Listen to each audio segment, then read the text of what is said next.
Hello everyone, my name is Amy, I'm the founder of Bold, and I help aspirational thought leaders overcome their fear and start posting content on LinkedIn. And today I want to talk about building a very simple content strategy because I don't believe that there is such thing of lack of motivation. I just think that we don't know where to begin and what to do. When you have very simple practices in place, it's a lot easier to start making content. The first thing you need to do is understand who is your target audience. If you're creating content on LinkedIn, the chances are that you are probably somewhere in the corporate world somehow. Think about your target audience. Try and understand what they are thinking about. So if you were to look at the business that they work for, or their own business that they're running, or they're building, or they founded, they're probably going to have one thing in mind, and that's growth. So we can just make a safe, educated guess that that's probably your client's number one. Within that, if you were to think about the individual that you're trying to sell to, it's good to have an idea of who that person is, because then you can think about how are they going to be measured. It's going to in some way be tied into that growth goal, whether it's around actual revenue growth directly or whether it's about cost cutting. Maybe if they're head of HR, they're thinking about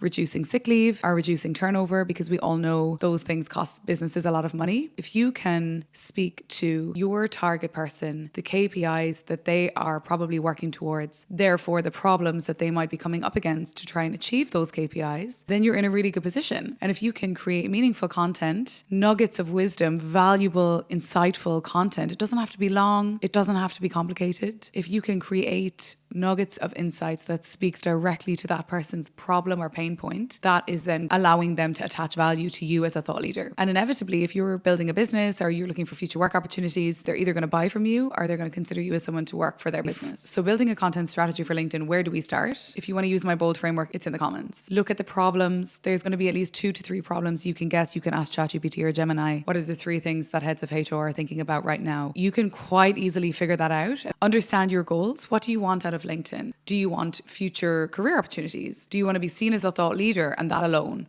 Do you want to maybe build a business, build a side hustle and grow that business someday using LinkedIn as your tool? Those 3 things are very achievable, and LinkedIn is a brilliant platform to use for this. You want to create some sort of content calendar, or you want to create some sort of plan, and start small. Have an idea of how often you want to post a week. Maybe you want to do 1 post a week and just get that right and build from there. Keep it small, keep it simple, block out time. The ideal minimum cadence would be 2 posts per week. So let's start there. If you want to make 2 posts per week, you want to block out maybe an hour or 2 of time per week to create content. I know what you're thinking. I won't have loads of ideas to create content across 2 hours. We're going to come on to that shortly. Coming up with ideas for content. So first of all, I want to encourage you to take yourself off LinkedIn. You're not going to find inspiration for the content that you want to create. If you want it to be different, original, imaginative in any way, you have to come off LinkedIn to find that inspiration. You want to listen to podcasts, interesting podcasts that maybe are relevant to your area, are relevant to your clients' needs. And then you can reword that content in your own way, giving your input, your take on the situation. And that is hugely valuable to your target audience. Maybe you're reading an interesting book about business growth or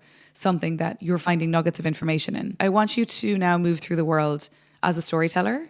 So I want you to start looking at things a little bit differently to how you used to. As you move through life, it could be anything. I want you to look for inspiration everywhere and anywhere. In the gym, on your commute, with your family, listening to music, watching movies, anything that is in any way inspiring you. I want you to start looking through the lens of a storyteller, and you will start to get a different perspective on the world. And then I want you to write down anytime you get like a nugget of wisdom or something that really sparks your creativity. I want you to write that down in your phone, in your notes, whatever that looks like to you. That's your ideas hub. When you sit down in that hour that you've blocked to create your content, you're going to go back into your phone and there's going to be all your different ideas. And then you can ask ChatGPT or Gemini, whatever AI platform that you use, to help you come up with some different ideas around that topic. Now, don't rely on AI to write content for you, because it is so obvious when people use AI to write their content. It's not authentic, it's not genuine, it's not real. The other thing that you can do as a content creator is talk about the problems that your target audience are typically going to be facing right now. Frame the problem in a very clear way so that everyone will understand it. We are in the attention economy. Our attention is so limited. We want to be hooked quickly. We want to really quickly see the value. We want to really quickly understand what people are talking about. So it is so important that you actually make it really easy for people to read and digest your content. Break break those problems into everyday examples. You could even use case studies, anonymous case studies of clients that you've worked with. I recently spoke to a client who was dealing with X, and then your head of HR person in your audience is going to read that and say, oh my God, I'm also thinking about that right now. And then you're going to write a post describing how you helped that person solve that problem. Social proof. You want to talk about the clients you're working with. You want to share how you're solving problems for those individuals. And then people are going to see in plain black and white, oh, look at Amy. She helps people become thought leaders on LinkedIn. I want to work with her. You just need to spell it out for people. Then you want to give people a call to action. You want to say, if you're interested, if you want to work with me, send me a message. Tell me what you're struggling with right now. And then you want to repurpose your content. So if you're writing something interesting and it does well, repurpose it. Keep talking about it. You know, if a post doesn't do well, that's okay. Sometimes they get swallowed by the algorithm. Sometimes it's just not the right time for that post. So what you want to do is repurpose that. You want to write it out again in a different format. You want to chop it up a little bit. Whatever it is, you don't need to reinvent the wheel. Let's say you do a seminar.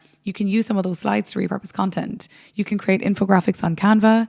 You can use images. If you take a picture of yourself, because human beings, we're conditioned to look at people's eyes and look at people's faces. That's why selfies and videos of talking heads does really well on this platform. So if you want to share a selfie, or you're sharing like a behind the scenes, or you have a cool photo with someone, share it.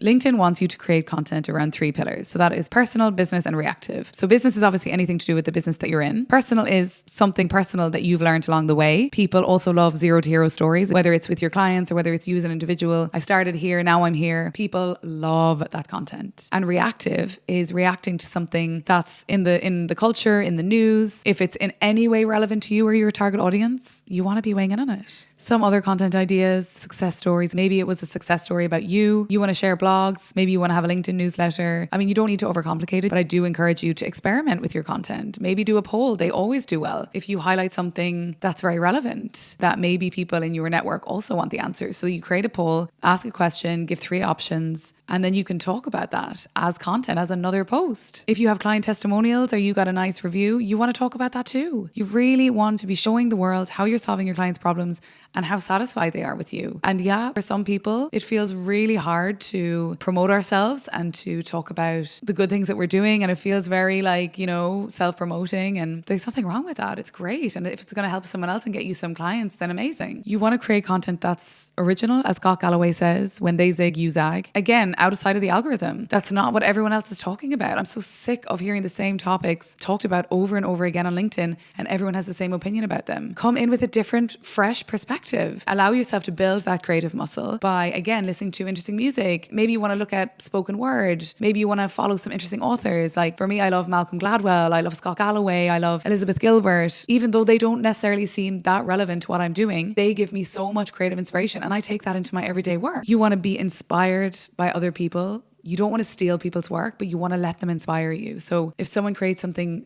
really amazing, let it inspire you. It's okay. If it's like for like in some way, just maybe give them a shout out and say, oh, I got so much inspiration from Mary's post the other day, and it made me think about X, Y, and Z. People love being tagged in content on LinkedIn. They love it. When people comment on your posts as well, within the first 90 minutes, it's really important to engage with your audience. So if people comment, reply, give them a like. People also want you to engage with their content too. You know how it feels when someone comments on your post. It's a really nice feeling. So make sure you're spreading that energy back to other people in your network. Make sure you're learning every day. Learning is such a huge part of my journey. And every time I learn something new, I find a way to bring it into my content and bring it into my world so that I can spread that learning onto other people. Think of yourself as a vessel. Like we are all vessels, and we are all just passing around learnings and experiences to other people. Complacency kills creativity. Don't let yourself get caught up in the hamster wheel. When you feel like it and when you can be, you want to nurture your brain, you want to nurture your soul. Get out there, get learning, and pass those learnings on.